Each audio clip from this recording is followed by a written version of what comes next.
SCSDOவின் பிரதான செய்திகள்.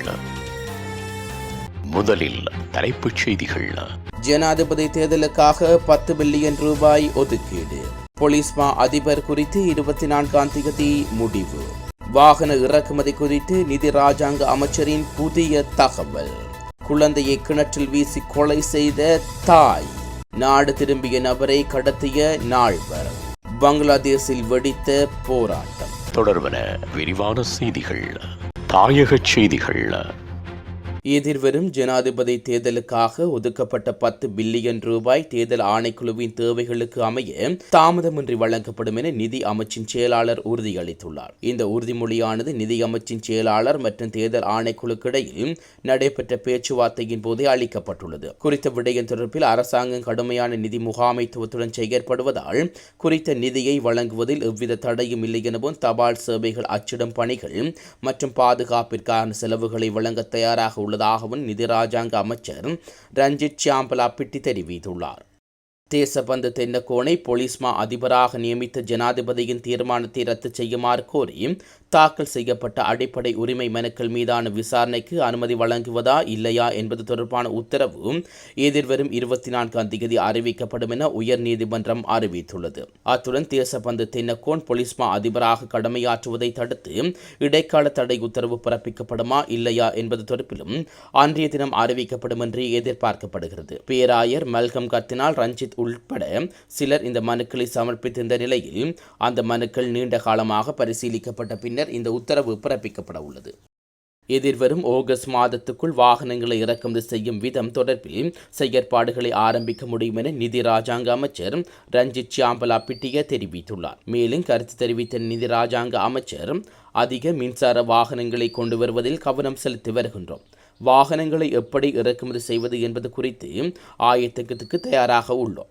இது தொடர்பான குழுவின் அறிக்கை ஆகஸ்ட் மாதம் 2வது வாரத்தில் அமைச்சரவையில் சமர்ப்பிக்கப்படும் என்று கூறியுள்ளார். ருவன்வெல்ல போலீஸ் பிரிவுக்குட்பட்ட ஜட்டியன் தோட்ட பிரதேசத்தில் உயிரிழந்த 4 வயது சிறுமியை அவரது தாயாரே கிணற்றில் வீசி கொலை செய்துள்ளதாக தெரிய வந்துள்ளது. குறித்த சிறுமி அவர் வசிக்கும் பகுதியிலுள்ள கிணற்றில் விழுந்து உயிரிழந்துள்ளதாக போலீசாருக்கு கிடைத்த தகவலுக்கு அமைய விசாரணைகள் ஆரம்பிக்கப்பட்டன. ஜட்டியன் தோட்ட கிரிபொருவ தோட்ட பகுதியைச் சேர்ந்த தேவ்வி அமையா என்ற 4 வயது 10 மாத பெண் குழந்தையே இவ்வாறு உயிரிழந்துள்ளது. போலீசார் மேற்கொண்ட விசாரணைகளின் போது சிறுமியின் தாயாரே சிறுமியை கிணற்றில் வீசி கொலை செய்துள்ளதாக தெரிய வந்துள்ளது. உயிரிழந்த சிறுமியின் தாய் வாய் பேச முடியாத பெண் என்பதுடன் சுகீனமுற்றிருந்த நிலையில் கரவென்ன வைத்தியசாலையில் போலீஸ் பாதுகாப்பில் சிகிச்சை பெற்று வருகின்றார். இந்நிலையில் சிறுமியின் சடலம் உறவினரிடம் ஒப்படைக்கப்பட்டுள்ளது. கொலைக்கான காரணம் இதுவரை அறியப்படாத நிலையில் ருவன்வெல்ல போலீசார் மேலதிக விசாரணைகளை மேற்கொண்டு வருகின்றனர். நபர் ஒருவரை கடத்திச் சென்று நேரம்பெல்ல மிதகுட பகுதியில் தடுத்து வைத்திருந்த 4 பேர் கைது செய்யப்பட்டுள்ளனர். கிடைக்கப்பெற்ற தகவல் ஒன்றுக்கு அமைய போலீஸ் விசேட அதிரடிப்படையினர் முன்னெடுத்த தேடுதல் நடவடிக்கையின் போது சந்தேக நபர்கள் கைது செய்யப்பட்டுள்ளனர். குவைத்திலிருந்து நாடு திரும்பிய கடத்தப்பட்ட நபர் மாத்தளை நோக்கி பயணித்த போது மாவத்தகம பகுதியில் வைத்து கடத்தப்பட்டதாக தெரிய வருகிறது. 1 கோடி ரூபாயை கற்பமாக பெறும் நோக்கில் குறித்த நபர் கடத்தப்பட்டதாகவும் தெரிய வருகிறது. உலகச் செய்திகள். பங்களாதேஷில் பல்கலைக்கழக மாணவர்களால் ஆரம்பிக்கப்பட்ட எதிர்ப்பு ஆர்ப்பாட்டம் காரணமாக நாட்டில் மோதல் நிலை ஏற்பட்டுள்ளதாக வெளிநாட்டு ஊடகங்கள் செய்தி வெளியிட்டுள்ளன. போராட்டக்காரர்களை கட்டுப்படுத்த கண்ணீர் புகை பிரயோகத்தை நடத்திய போலீசார் வதந்திகள் பரவாமல் இருக்க இணையதள வசதிகளை இடைநிறுத்தியதாகவும் தெரிய வருகிறது. சுதந்திர போராட்டத்தில் ஈடுபட்ட குடும்பங்களின் பிள்ளைகளுக்கு 30% வேலை வாய்ப்பில் இட ஒதுக்கீடு வழங்கும் அரசின் முடிவை திருப்பப் பெற கோரி மாணவர்கள் போராட்டம் நடத்தி வருகின்றார்கள். இந்த மோதலில் இதுவரை 6 பேர் உயிரிழந்துடன் பலர் படுகாயமடைந்துள்ளனர். மீண்டும் தலைப்புச் செய்திகள். ஜனாதிபதி தேர்தலுக்காக 10 பில்லியன் ரூபாய் ஒதுக்கீடு. போலீஸ் மா அதிபர் குறித்து 24ஆம் தேதி முடிவு.